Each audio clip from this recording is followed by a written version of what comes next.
నమస్తే, welcome to D news. ముందుగా headlines.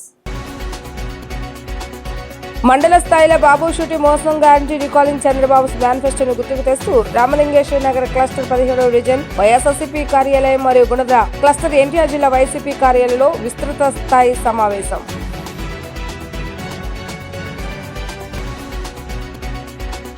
Fashion designing కోర్సులు అభ్యసిస్తున్న విద్యార్థులు రూపొందించిన వస్త్రాలతో ఫ్యాషన్ షో.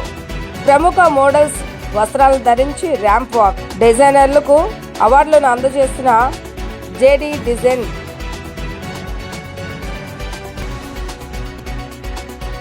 మచిలీపట్నంలో 7 వైసీపీ నేతలను అరెస్టు చేసిన పోలీసులు. హోంమంత్రి అనిత మచిలీపట్నం వచ్చిన సమయంలో శాంతి భద్రతకు విఘాతం కలిగించేలా మంత్రి కొల్లు రవీంద్ర ఇంటి వద్ద రాజకీయ అల్లర్లు సృష్టించే ప్రయత్నం చేస్తారన్న ఆరోపణలు. తూర్పు నియోజకవర్గానికి సంబంధించి రామలింగేశ్వర నగర్ క్లస్టర్ 5, గుణదల క్లస్టర్ 1 మండల స్థాయిలో బాబు షూటి మోసం గ్యారంటీ రికాలింగ్ చంద్రబాబు మేనిఫెస్టోను గుర్తుకు తెస్తూ రామలింగేశ్వర నగర్ క్లస్టర్ 17వ డివిజన్ వైఎస్ఆర్సీపీ కార్యాలయంలో మరియు గుణదల క్లస్టర్ ఎన్టీఆర్ జిల్లా వైసీపీ కార్యాలయంలో విస్తృత స్థాయి సమావేశాన్ని ఏర్పాటు చేశారు. ఈ సమావేశానికి ఎన్టీఆర్ జిల్లా వైసీపీ అధ్యక్షులు, తూర్పు నియోజకవర్గ ఇన్ఛార్జ్ దేవినేని అవినాష్ పాల్గొని దివంగత మహానేత డాక్టర్ వైఎస్ రాజశేఖర రెడ్డి గారి చిత్రపటానికి పూలమాల వేసి ఘననివాళులు అర్పించి క్యూఆర్ కోడ్ రిలీజ్ చేయడం జరిగింది. ఈ సందర్భంగా దేవినేని అవినాష్ మాట్లాడుతూ గత సార్వత్రిక ఎన్నికల్లో ప్రజలకు కావాల్సిన అబద్ధాలతో హామీలు ఇచ్చి అందులో ఏ ఒక్కటి నెరవేర్చని చంద్రబాబు నాయుడు మోసాలకు మాట తప్పటానికి బ్రాండ్ అంబాసిడర్ అని అన్నారు. 80 లక్షల మందికి ఇవ్వవలసినటువంటి అమ్మఒడి, తల్లికి వందనం పేరుతో కేవలం 50 లక్షల మందికి ఇచ్చారు. ఒక ఏడాది ఎక్కొట్టి ఈ ఏడాది ఇచ్చారు. సూపర్ 6 పేరిట చంద్రబాబు నాయుడు, పవన్ కళ్యాణ్ ప్రజలను బాగా బురిడి కొట్టించారని అన్నారు. వీరి మోసాలను ప్రజలకు వివరించడమే రీకాలింగ్ చంద్రబాబు నాయుడు అన్నారు. ఇప్పటికైనా ప్రజలు గమనించాలని వైఎస్ జగన్మోహన్ రెడ్డి అందించిన సంక్షేమ పథకాలు 98% అమలు అయ్యాయని అన్నారు. తూర్పు నియోజకవర్గంలో వైసీపీ ప్రభుత్వంలో 650 కోట్లతో అభివృద్ధి పనులు చేస్తామని తెలిపారు. ఈ నియోజకవర్గంలో టీడీపీ ఎమ్మెల్యే 3 సార్లు గెలిచిన సంక్షేమం, అభివృద్ధి శూన్యమని అన్నారు. ఎన్నో ఏళ్ల నుండి ఎదురు చూస్తున్న రాణిగారి తోట ప్రజల చిరకాల కోరిక అయినటువంటి రిటైనింగ్ వాల్ జగన్మోహన్ రెడ్డి ప్రభుత్వంలోనే జరిగిందని అన్నారు. మొన్న వచ్చిన వరదల్లో రక్షణ కవచం ఉంది అని అన్నారు. రాణిగారి తోట రామలింగేశ్వర నగర ప్రజలకు కోట్ల రూపాయలు వెచ్చించి రోడ్లు, సైడ్ డ్రైన్లు, వాటర్ ట్యాంక్, శ్మశానాలు, మంచినీటి కుళాయిలు ఏర్పాటు చేయడం జరిగిందని, అదేవిధంగా అర్హులైన ప్రతి ఒక్కరికి ఇంటి స్థలాన్ని, సంక్షేమ పథకాలు అందజేసిన ఘనత వైసీపీదేనని అన్నారు. దేవిని నెహ్రూ ఎమ్మెల్యేగా ఉన్న సమయంలో గుణదల ప్రాంతంలో జరిగిన అభివృద్ధి మినహా టీడీపీ ప్రభుత్వంలో ఎటువంటి పనులు చేపట్టలేదని మండిపడ్డారు. వైసీపీ ప్రభుత్వం అధికారంలోకి రాగానే కొండ చిట్ట చివరి ప్రాంతం వరకు త్రాగునీటి కుళాయిలను ఏర్పాటు చేసి త్రాగునీటి ఎద్దడి నిర్వహణకు చర్యలు తీసుకున్నారు. అనేక ప్రాంతాల్లో మెట్లను కూడా నిర్మించినట్లుగా తెలిపారు. వైఎస్ఆర్ అర్బన్ హెల్త్ సెంటర్లు, కమ్యూనిటీ హాల్స్ అభివృద్ధి పనులు చేస్తామని అన్నారు. ప్రజా సంక్షేమమే లక్ష్యంగా జగన్మోహన్ రెడ్డి జనరంజక పాలన చేశారని అన్నారు. రానున్న ఎన్నికల్లో మళ్లీ వైఎస్ఆర్సీపీ ప్రభుత్వం ఏర్పడుతుందని అవినాష్ స్పష్టం చేశారు. ఈ కార్యక్రమంలో రాష్ట్ర సీనియర్ నాయకులు కడియాల Buchibabu, deputy mayor Bellam Durga, floor leader Venkata Satyanarayana, కార్పొరేటర్లు తంగిరాల రామిరెడ్డి, అంబడిపూడి నిర్మలా కుమారి, వియపు అమర్నాథ్, రహేనా నహీద్, క్లస్టర్ ప్రెసిడెంట్లు సాయి కృష్ణారెడ్డి, మెలబోయిన ప్రభుదాస్, డివిజన్ ప్రెసిడెంట్లు చల్లారా, భిక్షకులు రెడ్డి, కాసిం, సీతారామయ్య, మోయిన్, రాజేష్, అబ్బినాయుడు, నిర్మల మరియు రాష్ట్ర మరియు జిల్లా కమిటీ అనుబంధ విభాగాల అధ్యక్షులు, డివిజన్ ముఖ్య నాయకులు, కార్యకర్తలు పాల్గొన్నారు.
ఏదైతే పెద్దలందరూ గారా ఈ సంవత్సరం కాలంలో కూటమి ప్రభుత్వం ఆధ్వర్యంలో ఇచ్చిన హామీలను ఏదైతే మనకి చెప్పి చేయకుండా చేశారో అన్నీ ప్రతి ఒక్కటి గారు వివరించడం జరిగింది.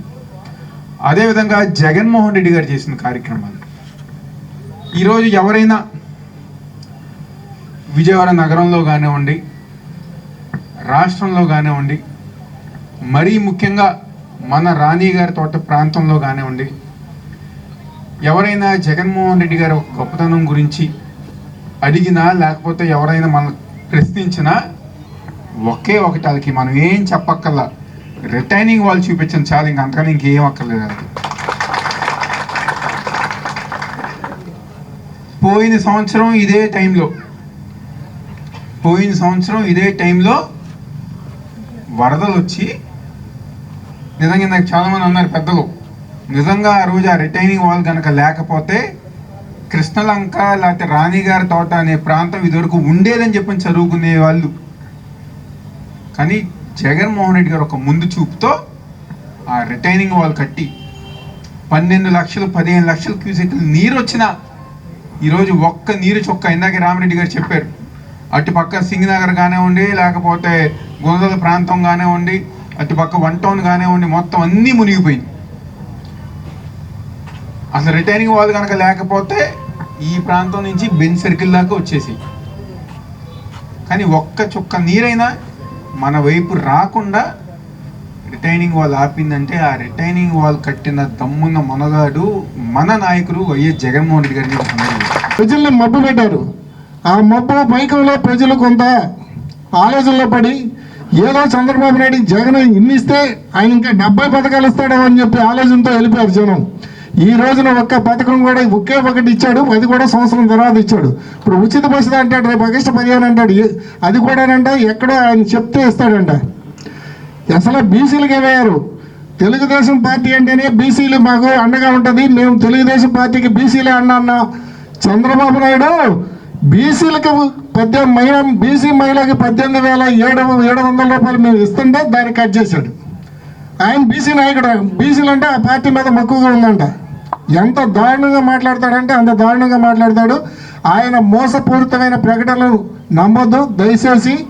మీరు రాబోయే కాలంలో జగన్మోహన్ రెడ్డి గారి పిలుపు మేరకు, దేవినేని అవినాష్ గారు పిలుపు మేరకు ఏ కార్యక్రమం వచ్చినా మనం రోడ్డెక్కి ఈ మోసపూరితమైన ప్రకటనలను మనం ప్రజల దగ్గరికి తీసుకెళ్ళి మాయ మాటలు మనం చెప్పవసలే.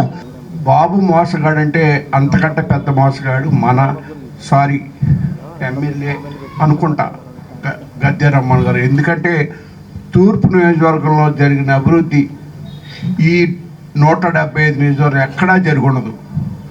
కానీ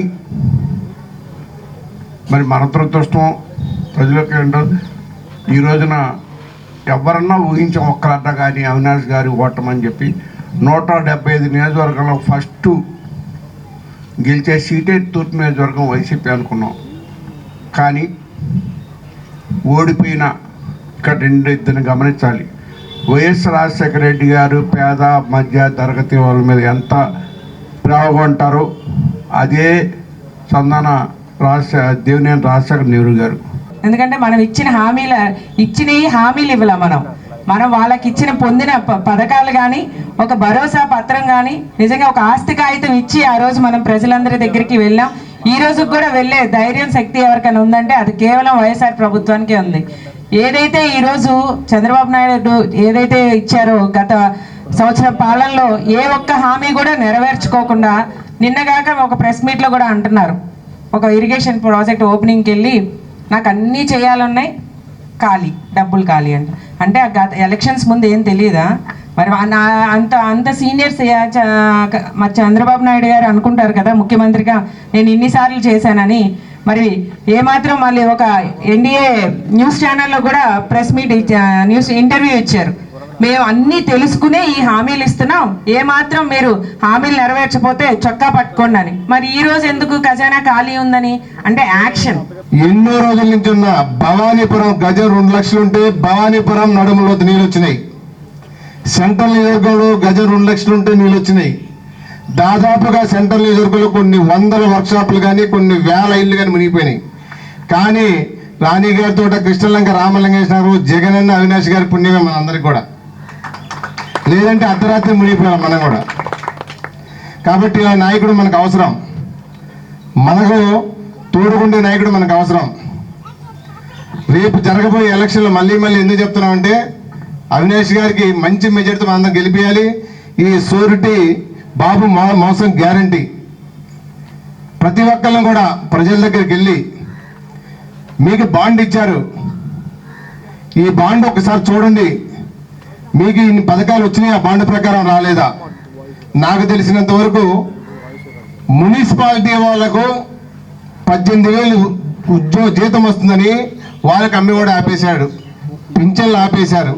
ఈరోజు వాళ్ళు ఇస్తున్న అమ్మవందనం అని చెప్పి అమ్మవందనం అది ఒకటే చేశారు, ఎందుకంటే జనాలు బతకనివ్వరు, ఆడవాళ్ళే కలిపి కొట్టేస్తారు. ముక్కుతా మూలుగుతా అదొక్కటి చేశారు, అది కూడా అరాకొరగా. ఈరోజు జగన్మోహన్ రెడ్డి మాత్రమే ఇస్తున్నారు. అసలు ఈ నాయకులకు కానీ, ఈ కూటమి నాయకులకు కానీ, చంద్రబాబుకు కానీ పొద్దున్నే లేగిస్తే ఎవరి పేరండి తలుచుకునేది? జగన్ జగన్ జగన్ జగన్. జగన్ అన్నే పరిపాలిస్తున్నట్టుంది మనందరికీ. వాళ్ళెవరు కనిపించట్లేదు మనకి. కాబట్టి అమ్మఒడైనా సరే, ఇచ్చేది పెన్షన్స్ ఏదైనా సరే, ఆయన చేసినా సరే మనకు కనిపించేది జగన్ అన్నే. కాబట్టి మనకేమర్థం అవుతుంది?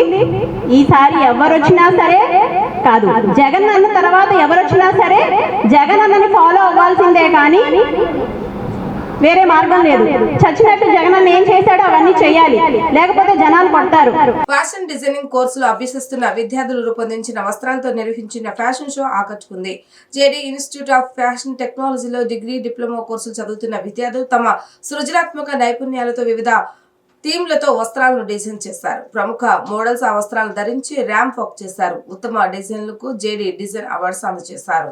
విజయవాడ గురునానక్ రోడ్లోని స్వర్ణ కన్వెన్షన్ సెంటర్లో JD institute of fashion technology ఆధ్వర్యంలో జేడీ డిజైన్ అవార్డ్స్ కార్యక్రమం శనివారం రాత్రి ఘనంగా నిర్వహించారు.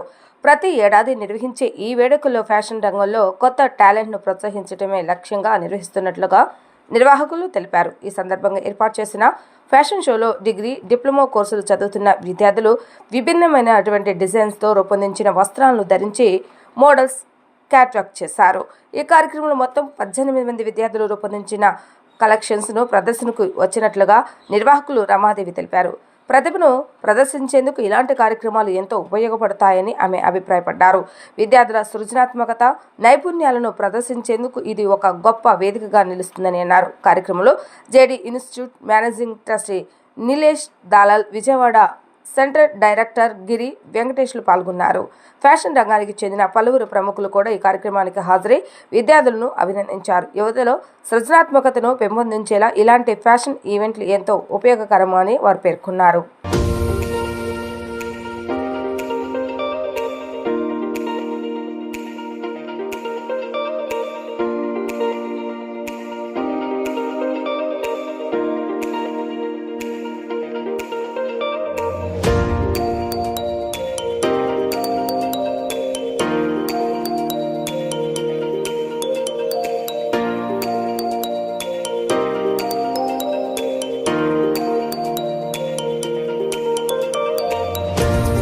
గుడ్ ఈవినింగ్ అండి. JD institute of fashion technology, ఇది మనకి ఇండియా మొత్తంలో కూడా 38 బ్రాంచెస్ ఉన్నాయి. సో ఇక్కడ విజయవాడలో వచ్చేటప్పటికి మనకి బెన్ సర్కిల్ కేఎఫ్సి దగ్గర మన బ్రాంచ్ లొకేట్ అయ్యి ఉంది. సో ఇప్పుడు లోపల వచ్చేటప్పటికి ఏంటంటే జేడీ డిజైన్ అవార్డ్స్ జరుగుతుంది. అంటే ఇది మన డిగ్రీ స్టూడెంట్స్కి వచ్చేటప్పటికి ఒక ఫైనల్ షో అనమాట. డిగ్రీ కానీ డిప్లొమా స్టూడెంట్స్ వాళ్ళకి ఫైనల్ ఇయర్లో లేదు అంటే వాళ్ళ ఎండ్ ఆఫ్ ది ప్రాజెక్ట్ సెమిస్టర్లో వచ్చేటప్పటికి ఏంటంటే ఒక ప్రాజెక్ట్ ఉంటుంది. ఆ ప్రాజెక్ట్ రిలేటెడ్గానే ఏంటంటే ఒక థీమ్ బేస్డ్ మీద వాళ్ళు ప్రతి స్టూడెంట్ కూడా ఒక 4 months ఆఫ్ హార్డ్ వర్క్ అనమాట ఈ రోజు లోపల మనకి ఇప్పుడు డిస్ప్లే అవుతున్నది.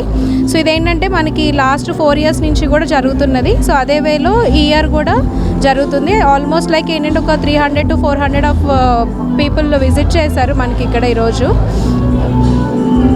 ఎంతమంది స్టూడెంట్స్ వాళ్ళ డిజైన్ చేశారు, ఎంతమంది మోడల్స్ పాల్గొన్నారు?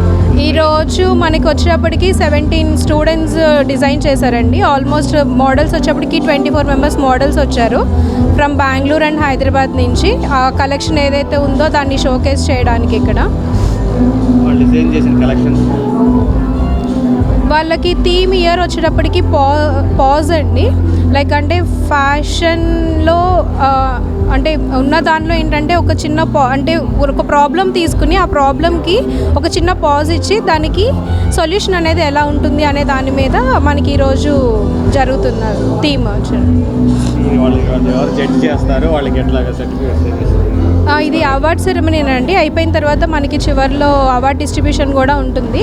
సో దీనికి సంబంధించి ఏంటంటే మనకి ఎక్స్టర్నల్ జ్యూరీ ఇవన్నీ కూడా ఏంటంటే ఒక 10 days ముందే జరిగిపోయినాయి. సో ఇప్పుడు ఈరోజు ఏంటంటే ఈ షో మొత్తం ఎగ్జిక్యూషన్ అంతా అయిపోయిన తర్వాత లాస్ట్లో మనకి ఎవరైతే జ్యూరీ మెంబర్స్ ఇచ్చిన ఆర్డర్ వైజ్గా లేదంటే వాళ్ళు సెలెక్ట్ చేసిన దాని వైజ్గా ఏంటంటే వాళ్ళకి అవార్డ్ సెరమనీ అనేది కూడా ఎండ్ ఆఫ్ ది షోలో ఉంటుందండి. ఇన్స్టిట్యూట్లో ఏమైనా కోర్సులు అందిస్తున్నారు? మన దగ్గర వచ్చేప్పటికి ఫ్యాషన్ డిజైనింగ్లో 1 year 3 years కోర్సెస్ ఉన్నాయండి. 1 yearలో డిప్లొమా ఇన్ ఫ్యాషన్ డిజైనింగ్, 3 yearsలో వచ్చేప్పటికి advance diploma in fashion designing అని బీఎస్సీ ఫ్యాషన్ డిజైనింగ్. అంటే స్టూడెంట్స్ ఎవరైతే ఇంటర్మీడియట్ కంప్లీట్ అయిపోయిన వాళ్ళు ఉంటారో వాళ్ళు బీఎస్సీ ఫ్యాషన్ డిజైనింగ్ చేయొచ్చు. సో యూజువల్గా అంటే హౌస్ వైఫ్స్ కానీ ఇలాంటి వాళ్ళు ఎవరైనా ఒక కెరీర్ని మళ్ళీ రీస్టార్ట్ చేయాలి, లేదు అంటే వాళ్ళు ఏదో ఒక ఎంటర్ప్రినర్గా డెవలప్ అవ్వాలి అనుకునే వాళ్ళు ఏంటంటే డిప్లొమా కోర్సెస్ కానివ్వండి అలాగే ఎక్కువ చూస్ చేసుకుంటుంటారు. ఈరోజు షో చూస్తే కనుక మనకి ఏంటంటే ఆల్మోస్ట్ ఒక 4 members వరకు హౌస్ వైఫ్స్ కూడా ఉన్నారు. వాళ్ళ కలెక్షన్ కూడా ఈరోజు మనకి ఎగ్జిబిట్ అవుతుందండి.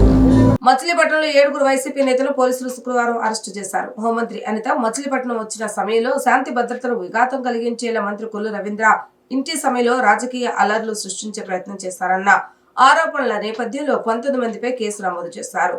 వీరిలో మేకల సుబ్బన్న, నోబల్, గోడవల్లి నాగరాజు, కొలుసు హరిబాబు, తుమ్మలపల్లి జగన్నాథర, బాబావలి, టి వరప్రసాదులను అరెస్టు చేశారు.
విద్యుత్ సంస్కరణల దేశంలో తొలిసారి ప్రారంభించింది తానేనని సీఎం చంద్రబాబు నాయుడు ఉద్ఘాటించారు. సంస్కరణలు అమలు తర్వాత తాను అప్పట్లో అధికారం కోల్పోయానని చెప్పుకొచ్చారు.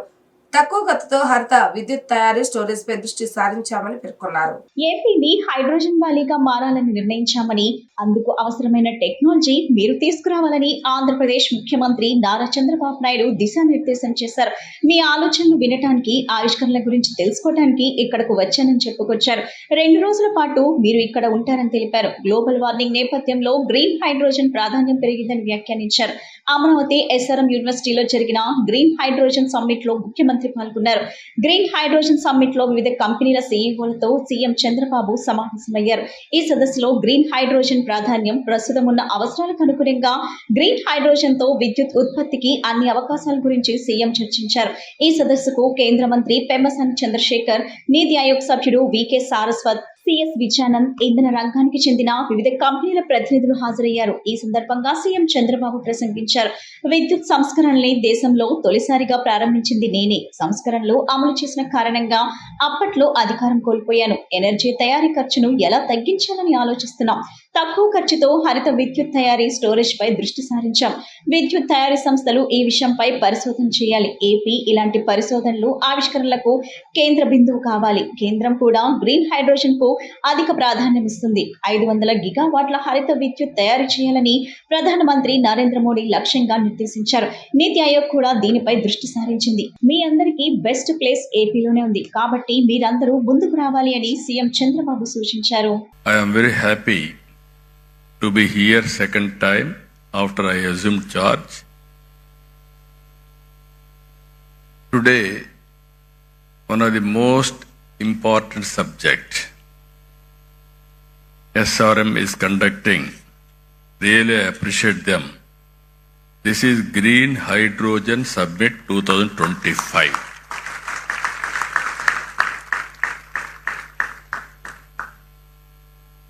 Why I am saying this is very, very important. I have seen transformation in energy sector and also fuel sector. If you can go back 40-50 years back, at that time, no energy. India, when I born, elementary school, when I used to go to school, we used to use only lanterns. Youngsters may forget about it because you didn't witness that type of situation. After that, power has come, electricity has come to villages. That is a big news and also very, very surprise. Then if you see after some time when I became MLA, there was a big problem of energy. Low voltage, all pump sets will be totally spoiled. Even sometimes all crops will be withered away. There were days when I was Chief Minister of Andhra Pradesh, 50% of time whenever there is a session, we are having a budget session in March. March is the best season for agriculture. విద్యాభారత్ లక్ష్య సాధనలో విద్యా నిపుణులదే క్రియాశీలక పాత్ర అని నీతి ఆయోగ్ సభ్యులు doctor Arvind Veeramani తెలిపారు. ప్రపంచంలోనే భవిష్యత్తులో భారతదేశం ఆర్థిక పురోగతిలో అగ్రగామిగా నిలుస్తుందని పేర్కొన్నారు. 2047 నాటికి మన దేశం వికసిత్ భారత్ గా ఎదగాలని ప్రధాని నరేంద్ర మోడీ సంకల్పించారని విజయవాడ ఛాంబర్ ఆఫ్ కామర్స్ కార్యాలయంలో నిర్వహించిన వ్యాపారులతో ముఖాముఖి కార్యక్రమంలో తెలిపారు. నగరంలోని వివిధ వ్యాపారాల అసోసియేషన్ ప్రతినిధులు పాల్గొన్నారు. జీఎస్టీలో భవిష్యత్తులో మార్పులు వచ్చే అవకాశాలు ఉన్నాయనే సందేహాలను పలువురు అసోసియేషన్ ప్రతినిధులు నీతి ఆయోగ్ కమిటీ సభ్యుల దృష్టికి తీసుకురావడం జరిగింది. ఈ సందర్భంగా నీతి ఆయోగ్ కమిటీ సభ్యులు మాట్లాడుతూ ఈ లక్ష్యం చేరుకోవాలంటే అందరి భాగస్వామ్యం అవసరమని అన్నారు. చిన్న మధ్య తరహా పారిశ్రామికవేత్తలు తెలియజేసే విషయాలను కేంద్ర ప్రభుత్వం దృష్టికి తీసుకువెళ్లి వాటి పరిష్కారానికి తన వంతు చొరవ చూపుతానని హామీ ఇచ్చారు. మన దేశం అతిపెద్ద ఆర్థిక వ్యవస్థగా ఎదిగేందుకు అనేక అవకాశాలు ఉన్నాయని చెప్పారు. ఈ లక్ష్యం చేరుకోవాలంటే విద్య నైపుణ్యానికి ఎక్కువ ప్రాముఖ్యం ఇవ్వాలని విజ్ఞప్తి చేశారు.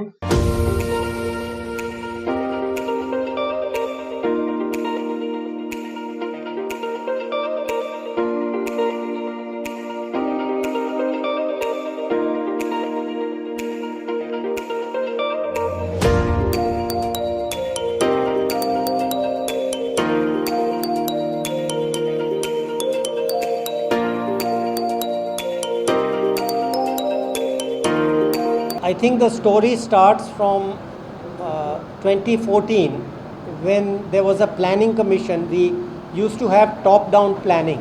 I worked for many decades in the planning commission. There the allocation and the plans were made from the top. They were sent down to the states, to the public sector, and so was the money.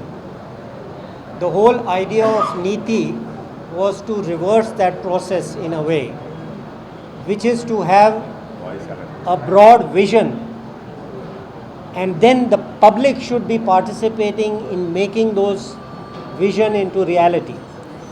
So the Honorable Prime Minister has talked about Viksit Bharat, Viksit Rajya, Viksit districts. Every organization like your chamber,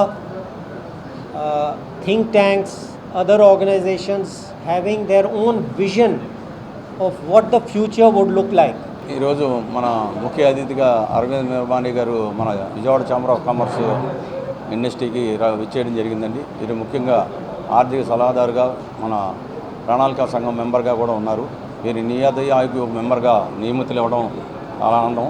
వారు ముఖ్యంగా విజయవాడ రావడం MSME యొక్క విధి విధానాల గురించి, government యొక్క పాలసీల గురించి, ఎడ్యుకేషన్ సిస్టమ్ గురించి, వీటన్నిటి గురించి కూడా మాకు వివరించడానికి, దాంట్లో ఉన్న లోటుబాట్ల గురించి, మన యొక్క దాన్ని తీర్చడానికి గురించి వారి యొక్క సజెషన్స్ చెప్పడానికి వారు ఇచ్చేయడం జరిగిందండి. ఈ సందర్భంగా వారు మన ఛాంబర్ ఆఫ్ కామర్స్కి రావడం మనకు చాలా ఆనందంగా ఉంది. ఈరోజు నీతి ఆయోగ్ సెంట్రల్ సభ్యులైన అరవింద్ విర్మాని గారు మనతో ఈరోజు ఇక్కడ ఉండటం చాలా అదృష్టంగా భావిస్తూ ఉన్నాం. విజయవాడ ఛాంబర్ ఆఫ్ కామర్స్ నుంచి వారిని ఎండార్స్ చేసి అట్లాగే వారిని రిక్వెస్ట్ చేయడం వల్ల ఈరోజు ఈ కార్యక్రమానికి రావడం జరిగింది. నీతి ఆయోగ్ సెంట్రల్ మెంబర్ అంటే ఏంటి? ఇందాక వారు చెప్పారు, వికసిత భారత్ అనేది ఏదైతే ప్రధానమంత్రి నరేంద్ర మోదీ గారి ఆలోచన విధానం ఉందో దానికి సంబంధించిన మెంబర్లు. వారు వివిధ రంగాల్లో సేవలు అందించి సుమారు 100కు పైన పుస్తకాలు రచించిన గొప్ప వ్యక్తి. వారు ఏం చెప్తా ఉన్నారంటే, బేసిక్ ఇన్ఫ్రాస్ట్రక్చర్ దేశంలో ఎలా ఉంది, మేము అన్ని చోట్లకి విజిట్ చేస్తూ ఉంటాం, పిల్లల పరిస్థితి ఎలా ఉంది, లోకల్ పబ్లిక్ పరిస్థితి ఉంది, ఎకనామిక్ స్ట్రాటజీ ఎలా ఉందనేది మేము అన్నీ కూడా తీసుకొని ప్రభుత్వానికి, నరేంద్ర మోడీ గారికి, వారికి కూడా అందజేస్తూ ఉంటామని చెప్పి అన్నారు. విజయవాడ బెన్ సర్కిల్ వద్ద శుక్రవారం ఓ కారు డ్రైవర్ బేభత్సం సృష్టించాడు. స్థానికులు తెలిపిన వివరాల మేరకు కారు డ్రైవర్ మద్యం మత్తులో పడి ముందుకు వెళ్తున్న 2 కార్లను ఢీకొట్టగా పక్కనే ఉన్న విద్యార్థులపైకి కారు దూసుకు వెళ్లింది. ఈ ఘటనలో 4 విద్యార్థులు తీవ్రంగా గాయపడ్డారని, మరికొందరు స్వల్పంగా గాయపడ్డారని తెలిపారు. క్షతగాత్రులను దగ్గరలోని హాస్పిటల్కు తరలించినట్లుగా వివరించారు.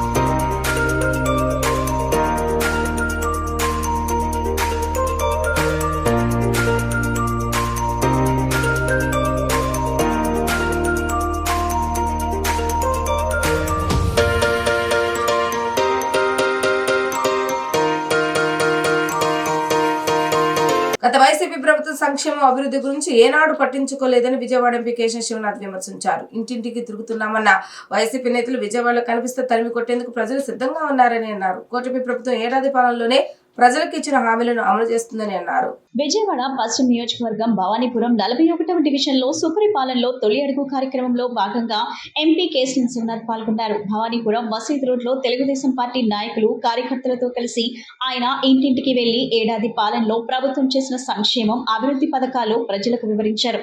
ఎన్డీఏ కూటమి ఏడాది పాలనపై ఎంపీ కేశవ్ శివనాథ్ ప్రజాభిప్రాయాలు అడిగి తెలుసుకున్నారు. ఈ సందర్భంగా ఎంపీ శివనాథ్ మాట్లాడుతూ 41వ డివిజన్ లో అన్ని బూత్లలో ప్రజలు తమ దృష్టికి తెచ్చిన సమస్యలను పరిష్కరించి సంక్షేమ పథకాలు అందరికీ అందేలా చర్యలు తీసుకుంటున్నామన్నారు. ప్రతిపక్షంలో ఉన్న, అధికారంలో ఉన్న నిత్యం ప్రజలతోనే ఉంటున్నామన్నారు. గత ప్రభుత్వం సంక్షేమం, అభివృద్ధి గురించి ఏనాడు పట్టించుకోలేదన్నారు. ఇంటికి తిరుగుతామన్న వైసీపీ నాయకులు విజయవాడలో కనపడితే తరిమి కొట్టడానికి ప్రజలు సిద్ధంగా ఉన్నారన్నారు. ఈ కార్యక్రమంలో 41వ డివిజన్ టీడీపీ అధ్యక్షుడు సంతోష్ కుమార్ తో పాటు నియోజకవర్గ పరిశీలకులు చిట్టాబత్తుని శ్రీనివాసరావు, రాష్ట్ర మైనార్టీ సెల్ ప్రధాన కార్యదర్శి ఫతాఫుల్లా, ఆర్యవైశ్య కార్పొరేషన్ చైర్మన్ యూని రాకేష్, పార్టీ రాష్ట్ర నాయకులు గన్నే ప్రసాద్ తదితరులు పాల్గొన్నారు. ఇవాళ 41వ డివిజన్లో సుపరిపాలన తొలి అడుగు 4.1 సందర్భంగా ఈ డివిజన్లో ఉన్న మొత్తం బూతుల్లో ప్రతి ఇంటింటికి కూడా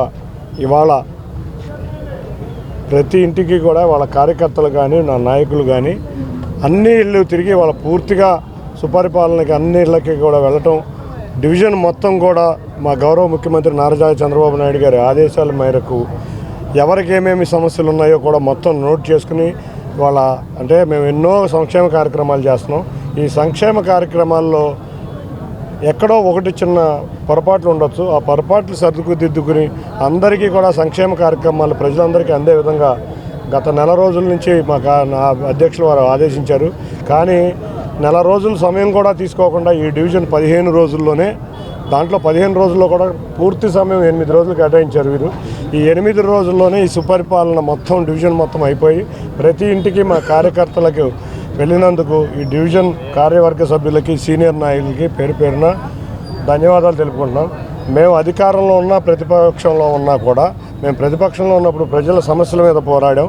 మేము అధికార పక్షంలో ఉన్నప్పుడు ఈ విధమైన కార్యక్రమాలు చేసి ప్రజల సమస్యలను పరిష్కరించడం కోసం కృషి చేస్తున్నాం. కాబట్టే ప్రజలందరూ ఇవాళ ఇంత ఆనందమైన వాతావరణంలో ఉన్నారు. సైబర్ నేరాలను అరికట్టే దిశగా పిటిషన్ల కమిటీ పనిచేస్తుందని శాసనసభ డిప్యూటీ స్పీకర్ తెలిపారు. బెట్టింగ్ యాప్ల వల్ల కలిగే నష్టాలపై సినీతారులు, సెలబ్రిటీలతో ప్రచారం చేయిస్తామని అన్నారు. అసెంబ్లీ కమిటీ హాల్లో పిటిషన్ల కమిటీ సమావేశం జరిగింది. ఉపసభాపతి రఘురామకృష్ణరాజు అధ్యక్షతన ఈ కార్యక్రమాన్ని నిర్వహించారు. ఇందులో ఆన్లైన్ బెట్టింగ్ లో సైబర్ నేరాల నియంత్రణపై చర్చలు జరిపారు. ఈ సందర్భంగా రఘురామకృష్ణరాజు మాట్లాడుతూ టోల్ ఫ్రీ నంబర్ 1930కు ఫోన్ చేయగానే సైబర్ నేరం రిజిస్టర్ అయ్యేలా చర్యలు తీసుకుంటున్నట్లు చెప్పారు.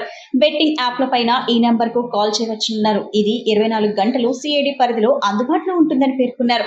సైబర్ నేరాలను అరికట్టే దిశగా పిటిషన్ల కమిటీ కృషి చేస్తుందని వివరించారు. బెట్టింగ్ యాప్ల వల్ల కలిగే నష్టాలపై సినీతారులు, సెలబ్రిటీలతో ప్రచారం చేయిస్తామన్నారు. Cyber crimes, betting apps, cyber frauds, loan apps ఈ అన్నిటిని ఎలాగా అరికట్టాలి అనే దాని మీద ఒక ఉన్న చట్టం, దానికి కొన్ని పుట్టు అభ్యంతరాలు ఉంటే అవన్నీ కూడా ఇప్పుడు అన్నీ తొలగిపోయాయి.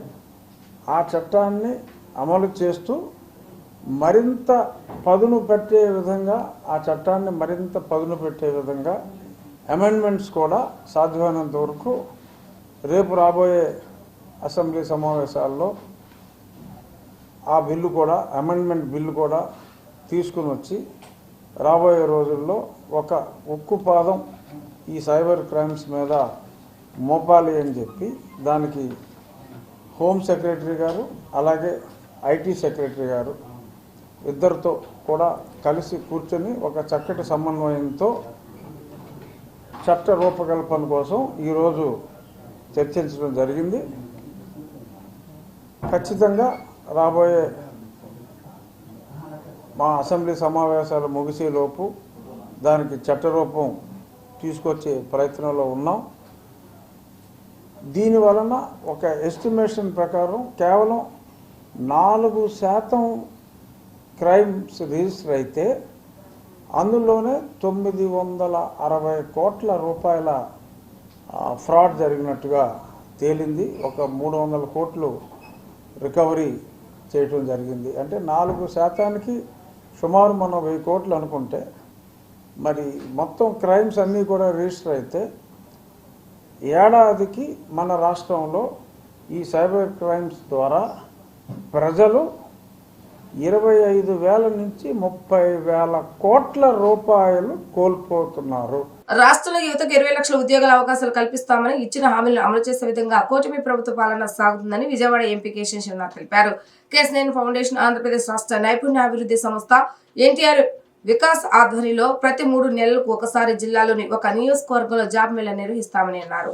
AP skill development corporation, KSN foundation ఆధ్వర్యంలో విజయవాడ మొగల్రాజ్పురంలోని పిబి సిద్ధార్థ కాలేజ్ లో మెగా జాబ్ మేళాను ఏర్పాటు చేశారు. జాబ్ మేళాలో 2,000 మందికి ఉద్యోగ అవకాశాలు కల్పించేందుకు 40 కంపెనీలు ముందుకు వచ్చాయి. ఈ జాబ్ మేళాను ఎన్టీఆర్ జిల్లా collector Lakshmisha, MP KSN Sivanath, MLA Gadde రామ్మోహన్లు ప్రారంభించారు. ఈ సందర్భంగా ఎంపీ మాట్లాడుతూ రాష్ట్రంలోని ప్రతి ఒక్క నియోజకవర్గంలో జాబ్ మేళాను నిర్వహించేందుకు కూటమి ప్రభుత్వం చర్యలు తీసుకుంటుందన్నారు.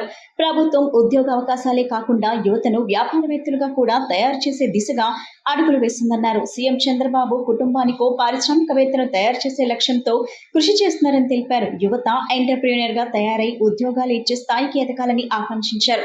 ఇంటర్వ్యూలకు హాజరై యువత ఆత్మవిశ్వాసంతో సమాధానం చెప్పి ఉద్యోగాలు సాధించాలన్నారు. కలెక్టర్ లక్ష్మీషా మాట్లాడుతూ ప్రభుత్వం కల్పించే అవకాశాలను యువత సద్వినియోగం చేసుకోవాలని కోరారు. ఎమ్మెల్యే గద్దె రామ్మోహన్ మాట్లాడుతూ యువతకు ఉద్యోగ అవకాశాలు కల్పించేందుకు కేఎస్ఎన్ ఫౌండేషన్ స్కిల్ డెవలప్మెంట్ ఆధ్వర్యంలో జాబ్ మేళా జరగడం సంతోషంగా ఉందన్నారు. ఏర్పాటు చేశారు. జాబ్ మేళాలో 2000 మందికి ఉద్యోగ అవకాశాలు కల్పించేందుకు 40 కంపెనీలు ముందుకు వచ్చాయి. ఈ జాబ్ మేళాను ఎన్టీఆర్ జిల్లా collector Lakshmisha, MP Kesineni Sivanath, MLA Gadde రామ్మోహన్లు ప్రారంభించారు. ఈ సందర్భంగా ఎంపీ మాట్లాడుతూ రాష్ట్రంలోని ప్రతి ఒక్క నియోజకవర్గంలో జాబ్ మేళాను నిర్వహించేందుకు కూటమి ప్రభుత్వం చర్యలు తీసుకుంటుందన్నారు.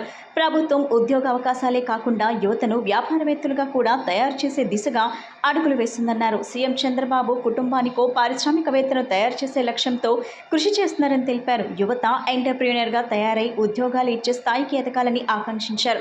ఇంటర్వ్యూలకు హాజరై యువత ఆత్మవిశ్వాసంతో సమాధానం చెప్పి ఉద్యోగాలు సాధించాలన్నారు. కలెక్టర్ లక్ష్మీషా మాట్లాడుతూ ప్రభుత్వం కల్పించే అవకాశాలను యువత సద్వినియోగం చేసుకోవాలని వెంకటరెడ్డి గారికి, బెత్తాలరెడ్డి గారికి, నాగిరెడ్డి గారికి, సాయికి, దామోదరెడ్డి గారికి, సోదరుడు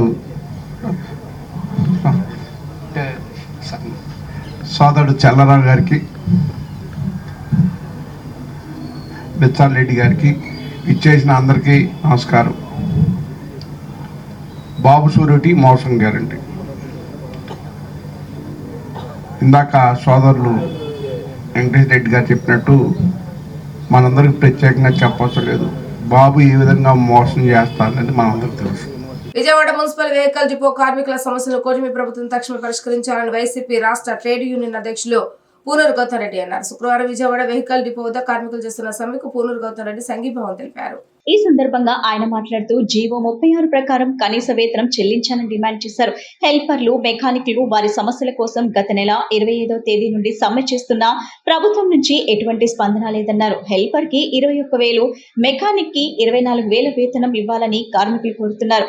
మున్సిపల్ కౌన్సిల్లో వేతనాలు పెంచాలని ప్రతిపాదించినా ప్రభుత్వం వెనకడుగు వేస్తుందన్నారు. ప్రమాదవశాత్తు ఎవరైనా మరణిస్తే 10 లక్షల రూపాయల నష్టపరిహారం చెల్లించాలని డిమాండ్ చేశారు.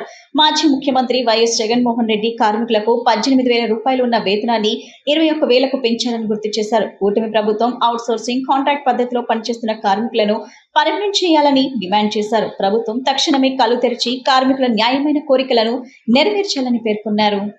విజయవాడ నగరపాలక సంస్థలోని వెహికల్ డిపో నందు పనిచేస్తున్నటువంటి మెకానిక్లు, హెల్పర్లు వారి యొక్క న్యాయమైనటువంటి కోరికల కొరకు సమ్మె చేయడం అనేది జరుగుతుంది.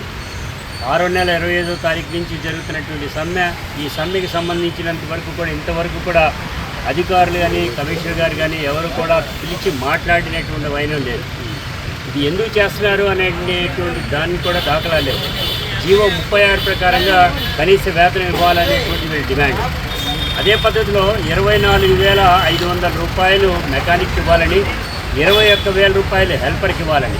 ఇదేమి వాళ్ళ గొంతెమ్మ కోరిక కాదు, ఈ కార్మికులు న్యాయమైనటువంటి కోరిక. దానికి తోడు మున్సిపల్ కార్పొరేషన్లో ఉండేటువంటి కౌన్సిల్ మాత్రం డైరెక్ట్గా తీర్మానం కూడా చేసి ఇవ్వాలనేటువంటి నిర్ణయం చేస్తే గవర్నమెంట్ మాత్రం ఇంతవరకు కూడా కామ్గా అక్కడ పెట్టి కూర్చోవడం అనేటువంటి జరిగింది. దీనికి కాకుండా ఇవాళ వీళ్ళు అడిగేటువంటి న్యాయమైనటువంటి కోరిక 62 సంవత్సరాలు రిటైర్మెంట్ వయసు కావాలని, ప్రమాదవశాత్తు ఎవరైనా చనిపోతే కనుక వాళ్ళందరికీ కూడా 10 లక్షల ఎక్స్గ్రేషియా ఇవ్వాలనేటువంటి కోరుకోవటం జరిగింది. ఒకటే చెప్తున్నాం, మున్సిపల్ కార్మికులంటే మనం ప్రజానీకం యావత్తు కూడా మలమూత్రాలన్నింటినీ కూడా తీసి బయట పారబోసేటువంటి వాళ్ళు. ఏ అయితే వెహికల్ డిపోలో ఉండేవో అవన్నింటినీ కూడా బాగు చేసేటువంటి ఈ కార్మికులు, ఇటువంటి వాళ్ళకి గతంలో జగన్మోహన్ రెడ్డి గారు దాన్ని చూస్తున్నారు. కాబట్టి గతంలో ముఖ్యమంత్రిగా ఉండేటువంటి జగన్మోహన్ రెడ్డి గారు డైరెక్ట్గా 10,000, 5,000, 9,000తో పనిచేసేటువంటి వాళ్ళని 18,000 రూపాయలు చేయటం ఇది సరైనటువంటి కాదని 21,000 రూపాయలు చేయటం అనేటువంటి జరిగింది.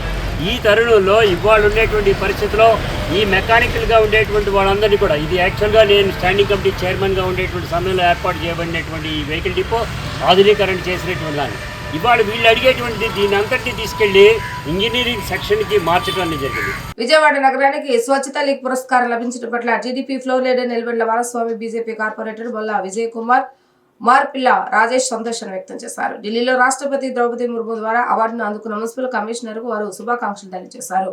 అవార్డు రావడానికి కారకులైన ఇంజనీరింగ్, వాటర్ సప్లై, పారిశుద్ధ కార్మికులను అభినందించారు. ఇంజనీరింగ్ కార్మికుల సమస్య ప్రభుత్వ ఆర్థిక శాఖ వద్ద ఉందని త్వరలో పరిష్కారం అవుతుందని తెలిపారు. వారి కోసం పారిశుద్ధ కార్మికులు నోటీసు ఇవ్వకుండా సమ్మెకు దిగడం, చెత్తను తరలించకపోవడం సరికాదని అన్నారు. కొన్ని పార్టీలు తమ స్వార్థం కోసం కార్మికులను పావులుగా వాడుకుంటున్నాయని వారు విమర్శించారు.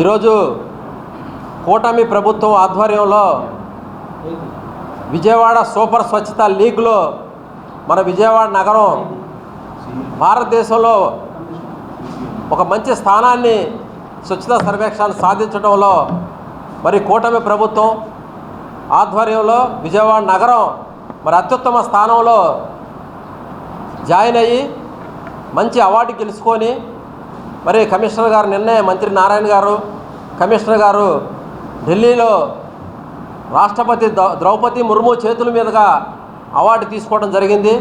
దానికి కూటమి కార్పొరేటర్లు మేమందరం కూడా అభినందనలు తెలియజేస్తూ ఇంకా రానున్న రోజుల్లో విజయవాడ నగరానికి ప్రథమ స్థానం భారతదేశంలో స్వచ్ఛతా సర్వేక్షణలో రావాలని చెప్పి కోరుకుంటూ ఇది కూటమి ప్రభుత్వం ఇక్కడ పనిచేస్తున్నటువంటి కార్మికులు, కమిషనర్ గారు, ప్రజలు వీళ్ళందరి సహకారంతో ఈ అవార్డు వచ్చింది కాబట్టి విజయవాడ నగర ప్రజలకి శుభాకాంక్షలు తెలియజేస్తూ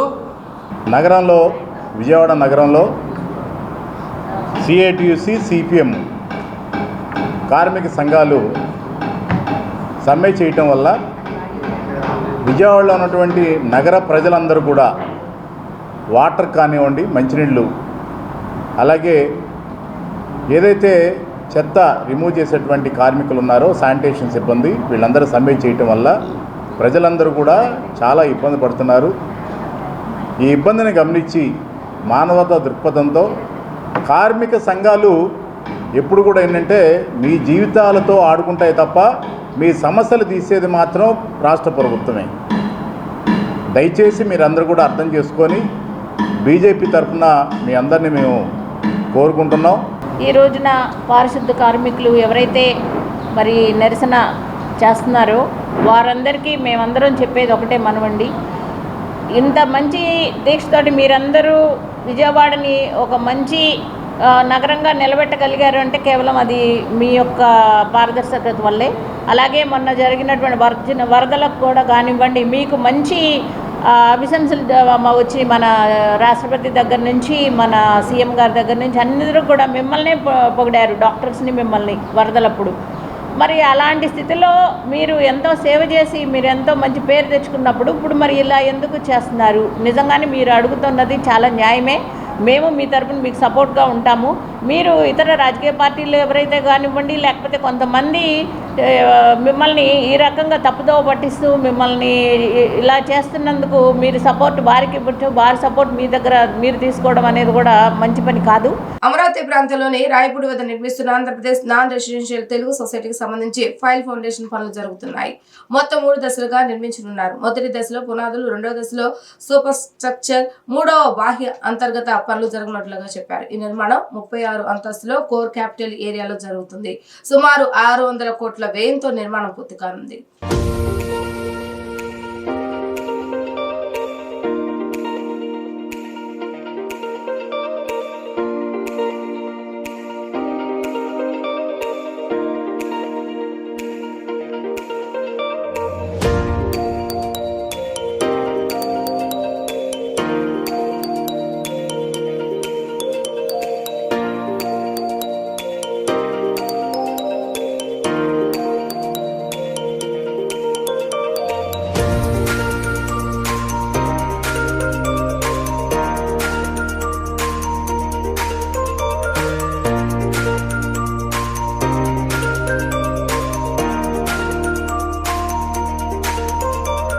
వార్తలు ముగించే ముందు హెడ్లైన్స్ మరొకసారి. మండల స్థాయిలో బాబు షూటి మోసం గ్యారంటీ రికాలింగ్ చంద్రబాబు మేనిఫెస్టోను గుర్తుకు తెస్తూ రామలింగేశ్వర నగర క్లస్టర్ 17వ డివిజన్ వైఎస్ఆర్సీపీ కార్యాలయం మరియు గుణద క్లస్టర్ ఎన్టీఆర్ జిల్లా వైసీపీ కార్యాలయంలో విస్తృత స్థాయి సమావేశం.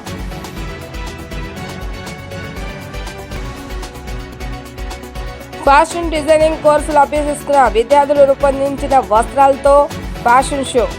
ప్రముఖ మోడల్స్ వస్త్రాలు ధరించి ర్యాంప్ వాక్. డిజైనర్లకు అవార్డులను అందజేస్తున్న జేడీ డిజైన్.